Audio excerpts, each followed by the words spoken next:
അപ്പോൾ ഞാനീ പോകുന്നത് ദേ ഇങ്ങോട്ടാണ് കേട്ടോ, ലുലുലോട്ട്. അതിന് മുന്നേ നമ്മൾ വിചാരിച്ചു ഒന്ന് അമ്പലത്തിലും കൂടെ കയറിയിട്ട് പോവാമെന്ന്. ഞാൻ എൻ്റെ ജീവിതത്തിൽ ആദ്യമായിട്ടാണ് ഒരു ജീൻസും ടീഷർട്ടും ഇട്ടൊന്ന് അമ്പലത്തിൽ പോകുന്നത്. അതിന് അവിടെയുള്ള ആൾക്കാരെല്ലാം എന്നെ നോക്കുന്നുണ്ടായിരുന്നു, എന്തോ ഒരു വന്യഗ്രഹ ജീവിയെ നോക്കുന്ന പോലെ. അങ്ങനെ ഇപ്രാവശ്യം പോയപ്പോഴാട്ടോ ഞാൻ കരിക്കാത്തി ഗോശാല ഉള്ളത് കണ്ടത്. അപ്പോൾ നമ്മൾ കയറി തൊഴുതിറങ്ങിയിട്ട് ഞാൻ നേരെ മാക്സിലോട്ട് വെച്ച് പിടിച്ചിട്ടുണ്ട് നമ്മുടെ ലുലുവിലെ. സംഭവം എന്താണെന്ന് വെച്ചാൽ പപ്പയും അമ്മ വന്നിട്ടുണ്ടായിരുന്നു കേട്ടോ ലുലുവിൽ ഷോപ്പിങ്ങിനായിട്ട്. അപ്പോൾ ഒന്ന് സർപ്രൈസ് ചെയ്യാൻ പോയതാണ്. അപ്പോൾ അവരുടെ സന്തോഷം കണ്ട് എനിക്ക് ഭയങ്കര സന്തോഷമായിട്ട് അവർ ഈ ചിരിയൊക്കെ കണ്ടപ്പോഴത്തേക്ക്.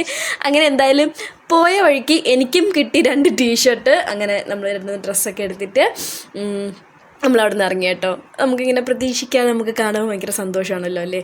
അപ്പോൾ അത്രയേ ഉള്ളൂ നമ്മളെ വീഡിയോ. Bye bye.